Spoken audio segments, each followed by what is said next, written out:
চট্টগ্রামের পটিয়ায় পৈতৃক ভিটায় নির্মাণাধীন বসত ঘরের কাজকে কেন্দ্র করে সংঘবদ্ধ হামলার ঘটনা ঘটেছে। এতে এক বৃদ্ধ সহ একই পরিবারের ৩ জন গুরুতর আহত হয়েছেন এবং একজন চট্টগ্রাম মেডিকেল কলেজ হাসপাতালে ভর্তি আছেন। শুক্রবার ১৮ এপ্রিল বিকেলে উপজেলার কেলি শহর ইউনিয়নের পূর্ব রতনপুর এলাকায় এই ঘটনা ঘটে। এই ঘটনায় মোহাম্মদ রিপন বাদী হয়ে ৯ জনের নাম উল্লেখ করে আরও কয়েকজনকে অজ্ঞাতনামীয় অভিযুক্ত করে থানায় অভিযোগ দেন। ভুক্তভোগী মোহাম্মদ রিপন জানান, পূর্ব বিরোধের জেরে দেশীয় অস্ত্রশস্ত্র সহ সংঘবদ্ধভাবে তার বসত ভিটায় হামলা চালানো হয়। এতে তার পিতা মোহাম্মদ গোলাফুর রহমানকে হত্যার উদ্দেশ্যে মাথায় কুপিয়ে গুরুতর জখম করা হয়। রিপন নিজেও আহত হন তার বড় বোন বেবি আক্তার। আহত অবস্থাত পটিয়া মেডিকেলত আনার সময় আবার 5-6 জন সন্ত্রাসী আনিয়ে না আর বাপরের হামলা চালাই। তার অভিযোগ, বোনের শ্লীলতা হানির চেষ্টাও করা হয়েছে। বসতঘরে ভাঙচুর চালিয়ে প্রায় 50,000 টাকার ক্ষতি সাধন করা হয়। শাহজাহান বরুজি তারা বিভিন্ন মুস্তাক বিভিন্ন ধরনের পুলিশ লই আইর অনেক কিছু সারা কিন্তু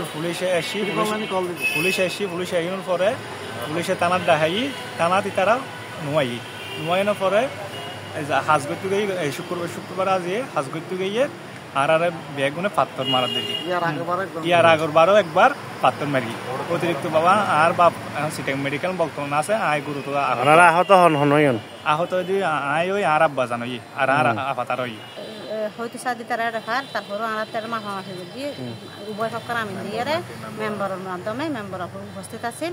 এখন তারা মেম্বারের সামনে অনেক কিছু না হয় মেম্বার জনগো পরে মেম্বার হয়ে দেন দি জায়গা হারাতে খাইয়ে ইতারা সারি দিয়া করে 2-4 দিন পর দি জায়গা সালিশ না মানে প্রশাসন না মানে মেম্বার না মানে এবং আমাদের থানার খয়ের বাড়ি কি আরাতে এসে ইতারা তো অনেক কই নয়। আচ্ছা পরে যে থানা মানুষের থানা মানে ঘুরে যাইব এবং হুড়তুন বলি তারা নির্দেশ দিয়ে দেয় যতবার হাজর লাই মানুষ আইব তারা ফাত্তর মারি ফেলে এবং আর ফাত্তর মারি ফেলে। তো আর ঘরত বিভিন্ন রকম আজি আর নষ্ট করে ফেলে প্লাস আর গরত মিজ বিভিন্ন মুখ্যমন্ত্রী বাংসর করে দিয়ে এই থানাতে কিছুক্ষণ আগে আর মানে আধা হাত দেয় মারিব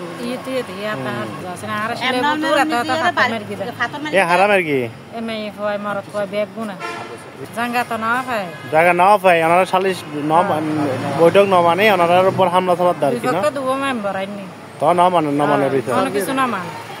আহত গোলাফুর রহমান বর্তমানে চট্টগ্রাম মেডিকেল কলেজে হাসপাতালের 28 নং ওয়ার্ডে 24 নং বেডে চিকিৎসাধীন রয়েছেন।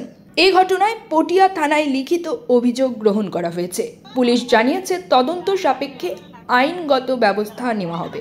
দীর্ঘদিন আরার ঘর হাসু করে বেলাই দেশের মানুষের ডাঙায় এনে এখন বডি করি তুমি কিন্তু 2 সার্ভে দিই মাঝে পুরো গাড়ি মেম্বার হয় তারা সহ বেগুনের দেশের মানুষ হয় এখন মানামানি নে আর হাজত ধরি আর হাজ করতে নদীরা বারবার হাজত ধরি আর পাত্তর মারে নাম দিলে হুমকি দেয় আর লুকে ফেলাইব জ্বরে দিব আর ফাড়ি ফেলাইব আর 270 শাহজাহান মুস্তাক তার সোহাত আহাত রুজিনে তারপর আরেকজন নাম